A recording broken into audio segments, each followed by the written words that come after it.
Hello students, ये आपका part 1 video है चैप्टर का। पार्ट 1 वीडियो में आज हम लोग चैप्टर शुरू करने जा रहे हैं गणितीय विवेचन यानी कि मैथमेटिकल रीजनिंग। चलिए सबसे पहले बात करते हैं कि विवेचन क्या होता है। विवेचन को अंग्रेजी में रीजनिंग कह सकते हैं या डेलिब्रेशन भी कहा जा सकता है, डेलिब्रेशन भी इसे कह सकते हैं। तो चलिए सबसे पहले बात कर लेते हैं कि विवेचन होता क्या है। तो विवेचन को हम कह सकते हैं कि एक विचार पूर्वक निर्णय लेने की जो प्रक्रिया होती है, क्रिया होती है, वही क्या कहलाती है? विवेचन कहलाती है। हम लोग यहाँ पे इसे परिभाषित कर सकते हैं कि विचार पूर्वक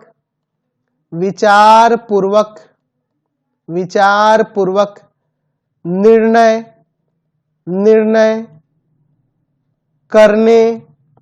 करने की क्रिया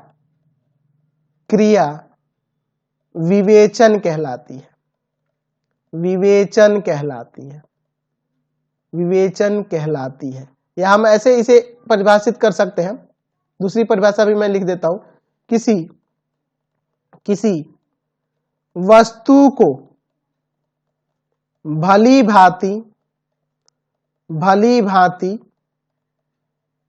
भांति जांचने या उसका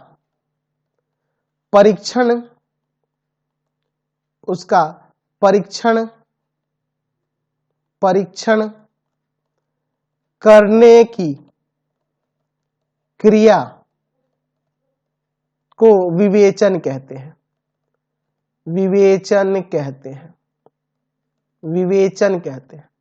यानी हमें यहां से पता चल गया कि विवेचन क्या होता है कि किसी चीज को देखकर, समझकर, है ना, और उसके प्रति निर्णय लेना हमारा क्या कहलाएगा? विवेचन कहलाएगा। कि हम किसी चीज को देखकर, सोच समझकर जो हम लोग निर्णय लेते हैं ना, वही क्या कहलाता है? विवेचन कहलाता है।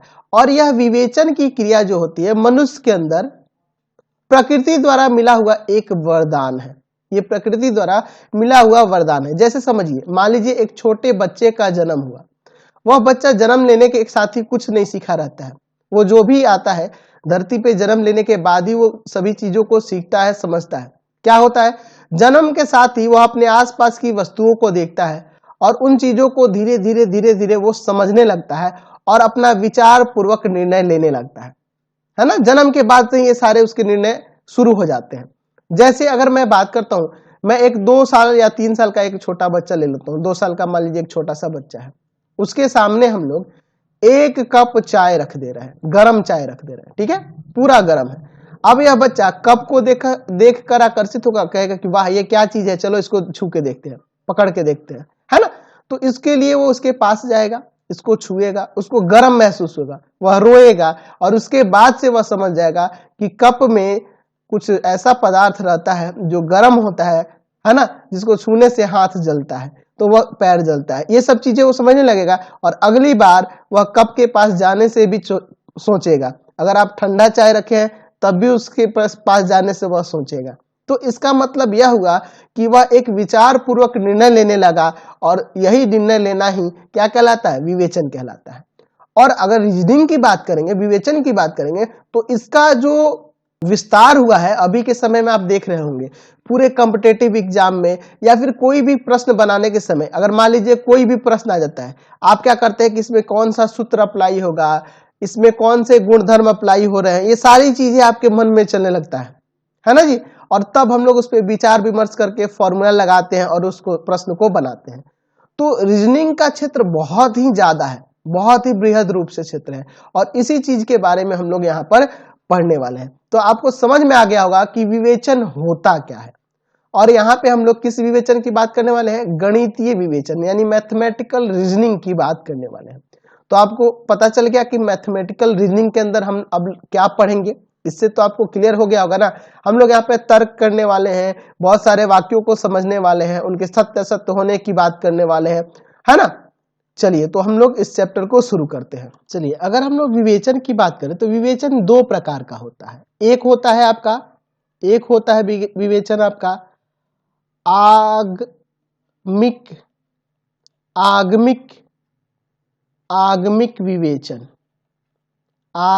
विवेचन और दूसरा होता है आपका निगमिक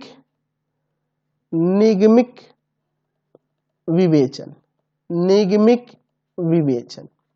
पहला होता है आगमिक विवेचन और दूसरा होता है निगमिक। अब दोनों में किया क्या जाता है? एक्चुअल में आगमिक विवेचन जो होता है ये सिद्धांतों को विकसित करता है, ठीक है। ये आगमिक विवेचन जो होता है इसका लक्ष्य क्या होता है? सिद्धांतों को विकसित करना। और निगमिक विवेचन का लक्ष्य क्या होता है? तो जो दिया हुआ या जो मौजूद सिद्धांत होगा ना उसी का परीक्षण करता है।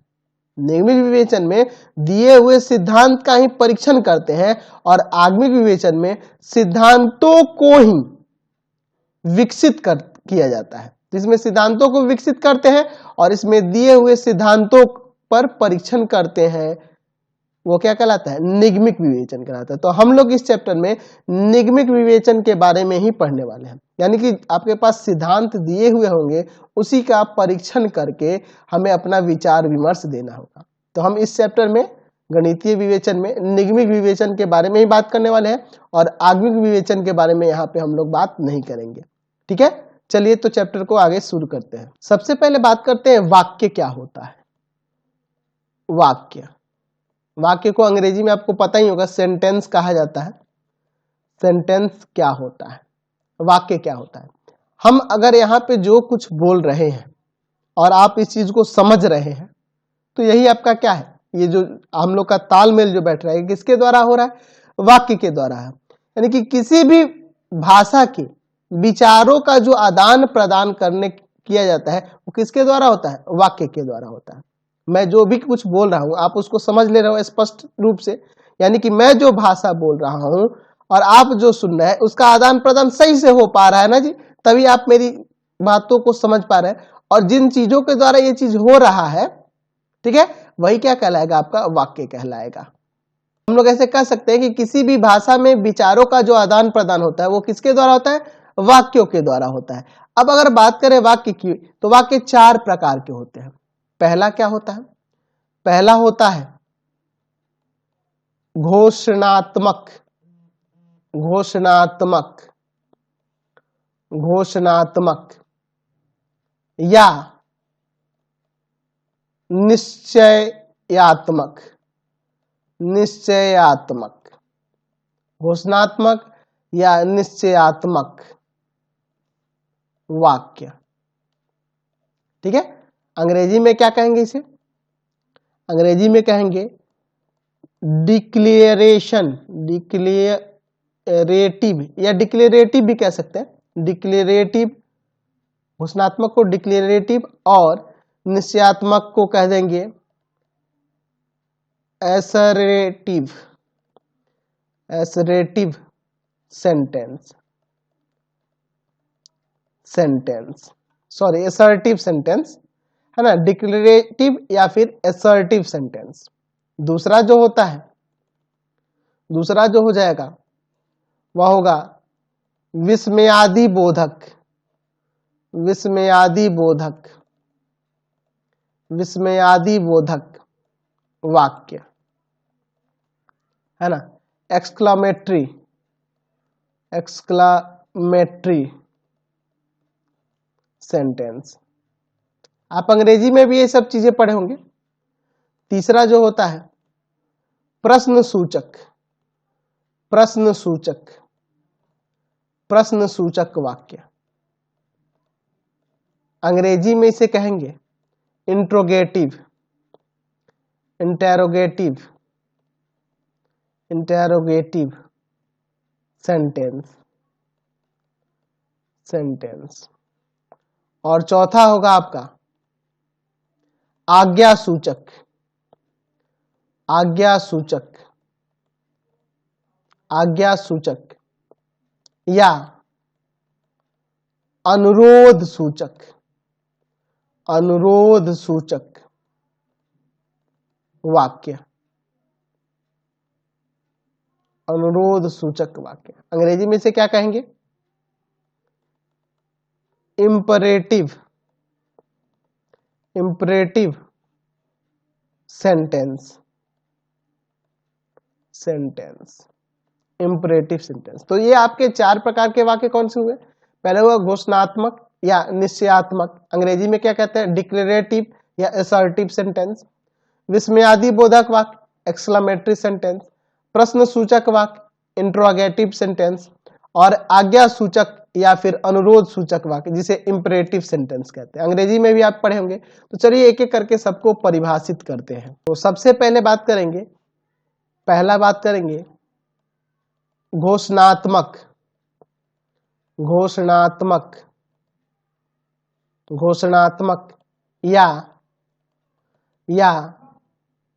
या निश्चयात्मक वाक्य। घोषणात्मक या निश्चयात्मक वाक्य। चलिए इसकी बात करते हैं। देखिए नाम से ही पता चला, जिसमें घोषणा की जाती हो या किसी चीज का होना निश्चित हो जाए, वो आपके क्या कहलाते हैं? घोषणात्मक या निश्चयात्मक वाक्य। ये कह सकते हैं कि कोई वाक्य घोषणात्मक या निश्चयात्मक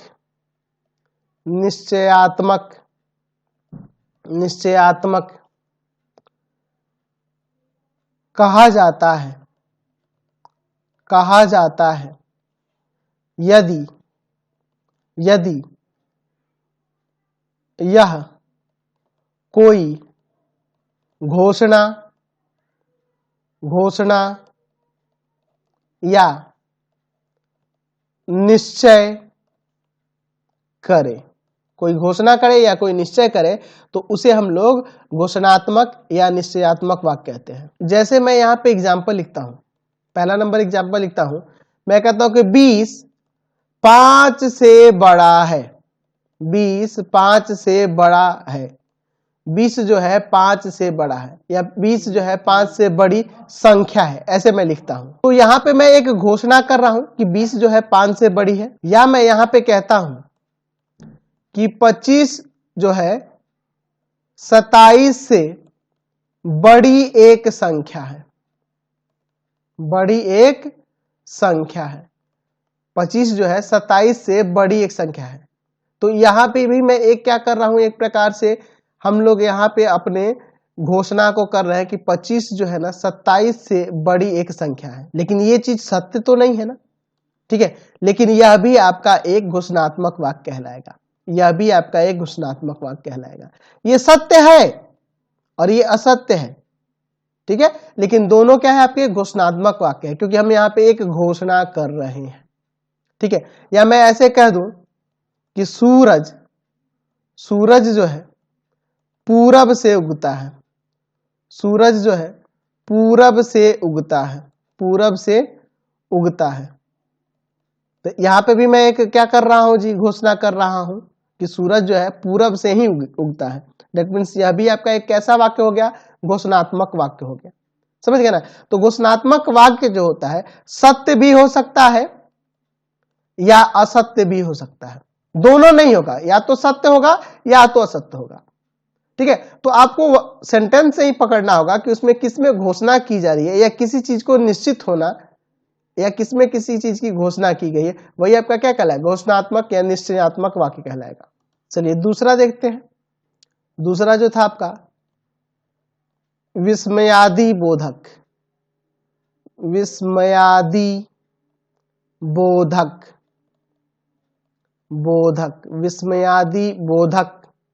वाक्य।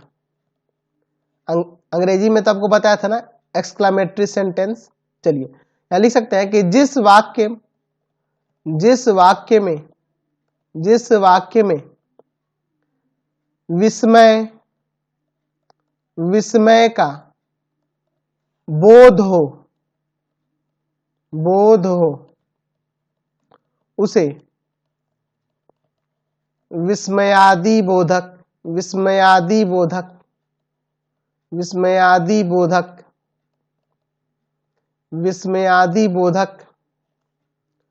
वाक्य कहते हैं। विस्मयादि बोधक वाक्य कहते हैं। जैसे मैं यहाँ पे उदाहरण देता हूं, एक एग्जाम्पल लेता हूं। मैं यहां कहता हूं यह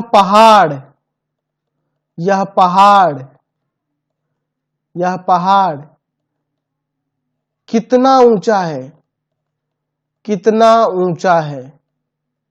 समझ गए ना, यह पहाड़ कितना ऊंचा है, देखे ना। तो यहां विस्मय का बोध हो रहा है, डेट मीन्स यह क्या है, एक विस्मयादि बोधक वाक्य है। मैं यहां पे कह देता हूं कि वाह आज वर्षा होगी, आज वर्षा होगी, ठीक है। या मैं कह सकता हूं कि आज वर्षा हो रही है, ऐसे कह दो, वर्षा होगी नहीं, वर्षा हो रही है। वह आज वर्षा हो रही है, हो रही है। दैट मीन्स यह कैसा वाक्य हो गया, यह आपका विस्मयादि बोधक वाक्य हो गया। चलिए अगला देखते हैं। तीसरा जो था प्रश्न सूचक ना, प्रश्न सूचक, प्रश्न सूचक वाक्य। अच्छा, प्रश्न सूचक वाक्य क्या होगा, तो लिख सकते हैं कि जिस वाक्य में या जिस वाक्य से कोई प्रश्न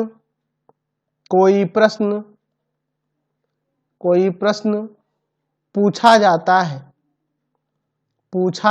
है उसे प्रश्न सूचक वाक्य कहते हैं, प्रश्न सूचक वाक्य कहते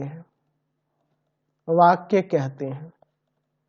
जैसे अगर मैं कहता हूं, एक एग्जांपल ले लेना हूं, मैं आपसे कहूं कि आप किस क्लास के या किस वर्ग के छात्र हैं, वर्ग के छात्र हैं, तो यहां मैं आपसे सवाल कर रहा हूं, प्रश्न पूछ रहा हूं।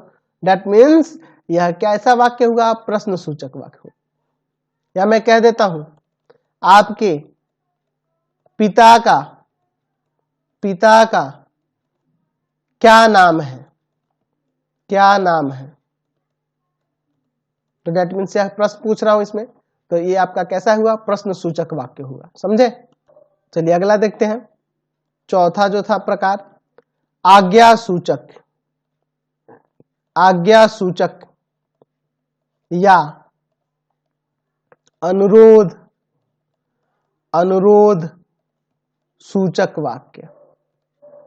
अनुरोध सूचक वाक्य क्या होता है, चलिए इंपरेटिव सेंटेंस, तो लिख सकते हैं कि जिस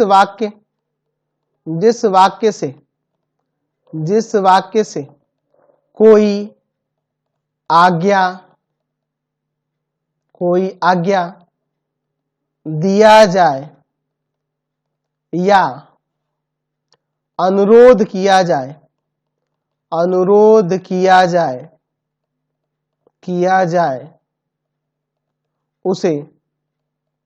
उसे आज्ञा सूचक या अनुरोध सूचक वाक्य कहते हैं, अनुरोध सूचक वाक्य कहते हैं, आज्ञा सूचक या अनुरोध सूचक वाक्य कहते हैं। जैसे मैं यहां पे एग्जांपल देता हूं, एक गिलास पानी लाओ। मैंने आपसे कहा कि एक गिलास पानी लाओ, दैट मीन्स मैंने क्या किया, आपको एक क्या किया, अनुरोध किया, या यहाँ पे मैंने आपको क्या दिया, एक तरह से एक निर्देश दिया कि ये आप जाकर ये काम करो, एक गिलास पानी लाओ। दैट मीन्स ये क्या हुआ, एक अनुरोध सूचक या आज्ञा सूचक वाक्य कहलाएगा। दूसरा मैं लिखता हूं, कल आप सभी प्रश्नों को हल करके लाएंगे,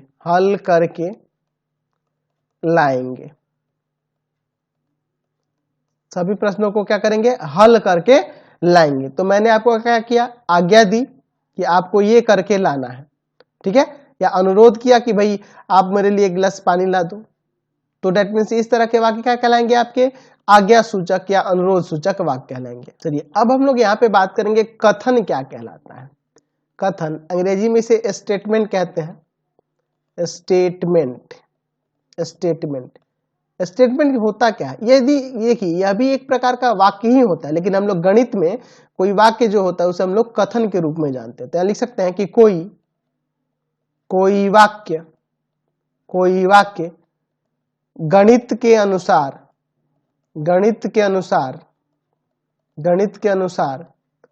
कथन कहलाता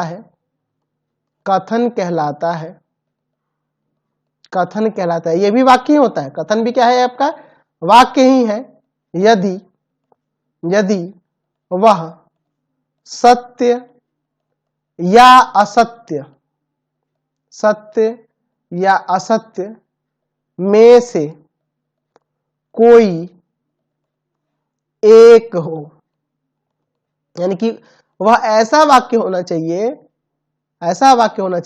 या तो वो सत्य हो या असत्य हो, दोनों नहीं हो, दोनों में से कोई एक होगा, तो उसे हम लोग गणित में क्या कहते हैं, कथन कहते हैं, स्टेटमेंट कहते हैं। मैं यहां पे अगर एग्जांपल दूं, मैं कह देता हूं कि 7 3 से बड़ी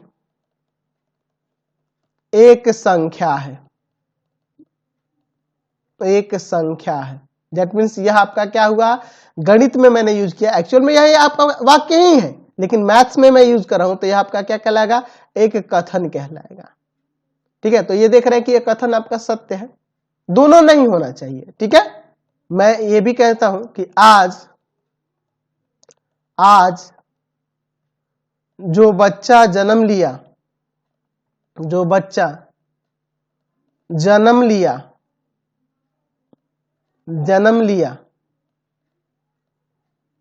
वह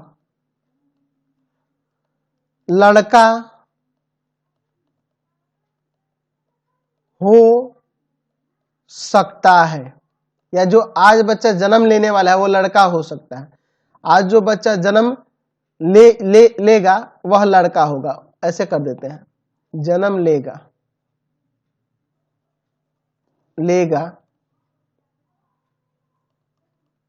वह लड़का हो सकता है।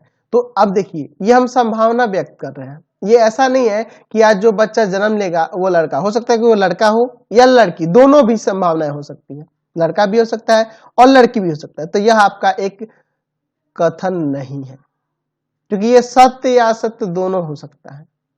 ठीक है, ये सत्य भी हो सकता है और असत्य भी हो सकता है, तो यहाँ पे आपका चांस नहीं है कि ये सत्य ही कथन है या असत्य कथन है। तो ऐसे कथन कब कहलाएगा, गणित के अनुसार कथन कब कहलाता है, तो किसी वाक्य को कथन कब कहा जाता है, जब वो सत्य हो या असत्य हो, दोनों नहीं होना चाहिए, या तो वो सत्य हो या तो वो असत्य हो, दोनों में से कोई एक होगा, तब उसे हम लोग कथन कहेंगे, स्टेटमेंट कहेंगे। या मैं कहता हूं यहां पर, बिहार की राजधानी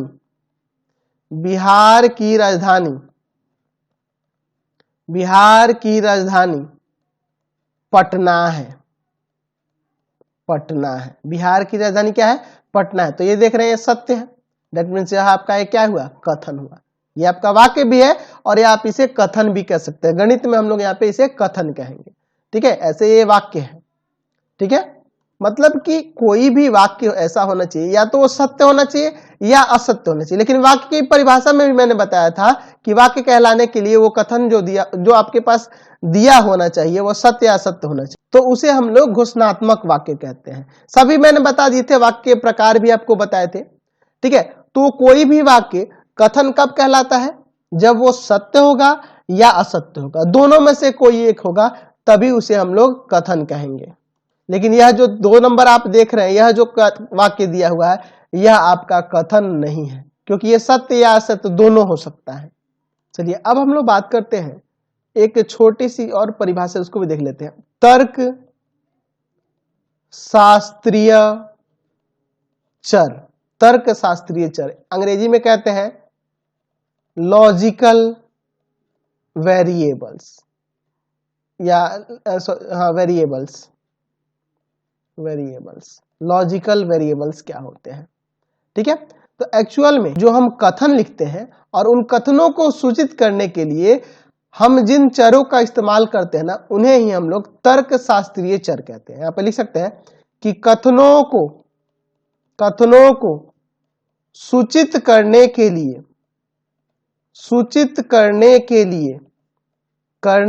लिए जिन संकेतों का प्रयोग होता है उसे तर्क शास्त्रीय चर कहते हैं। तर्क शास्त्रीय चर कहते हैं। और तर्क शास्त्रीय चर को कैसे संकेतों से व्यक्त करते हैं? तो हम लोग अंग्रेजी वर्णमाला के छोटे अक्षर P, Q, R, S इन सब से उनको सूचित किया जाता है। जैसे मैं यहाँ पे लिख रहा था अभी इसके पहले कि 7 जो है ना 5 से बड़ी एक संख्या है।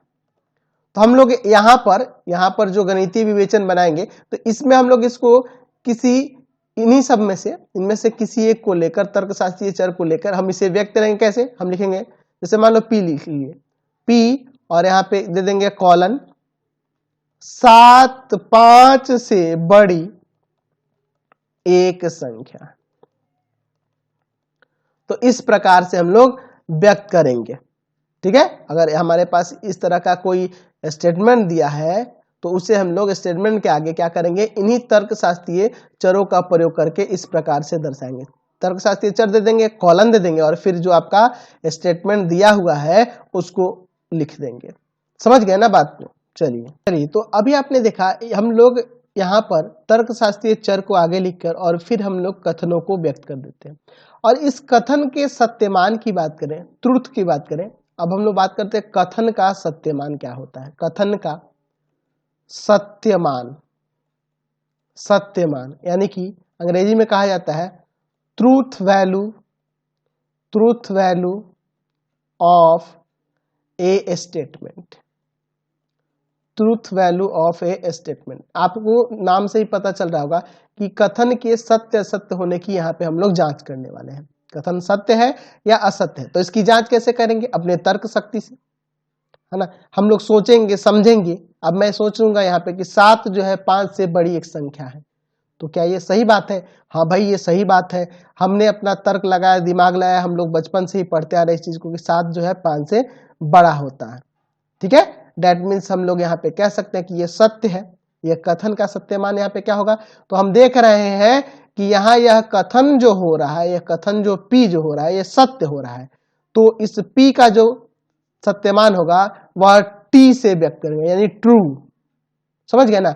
अगर यह गलत होता, असत्य होता कथन, तो असत्य होने पे उसका सत्यमान जो होगा F से डिनोट करेंगे, यानी कि फॉल्स। F फॉर फॉल्स के लिए तो हम यहां लिख सकते हैं कि यदि कोई कथन सत्य हो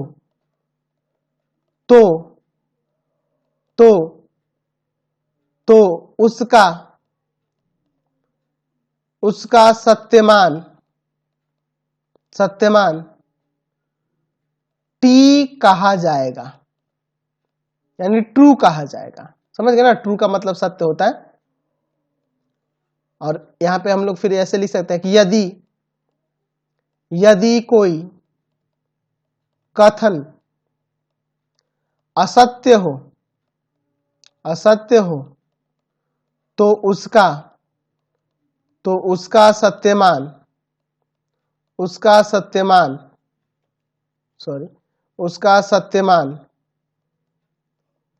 F कहा जाएगा। उसका सत्यमान क्या कहलाएगा? F कहलाएगा, फॉल्स कहलाएगा। समझ गए? तो यही आपके बेसिक कंसेप्ट थे इस चैप्टर के। हमने सब कुछ क्लियर कर दिए। आपको हमारे 3 चैनलों को सब्सक्राइब करना होगा। पहला है पाथफाइंडर क्लासेस छपरा। दूसरा है आपका भारती भवन रविकांत सर।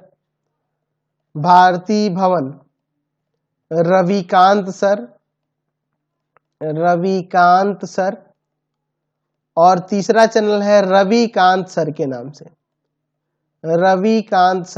से। तीनों चैनल को सब्सक्राइब करेंगे और इससे रिलेटेड वीडियो के लिए सीधे डिस्क्रिप्शन में जाएंगे और इससे संबंधित नोट्स के लिए गूगल पे जाके सर्च करेंगे www.ravikantsir.in।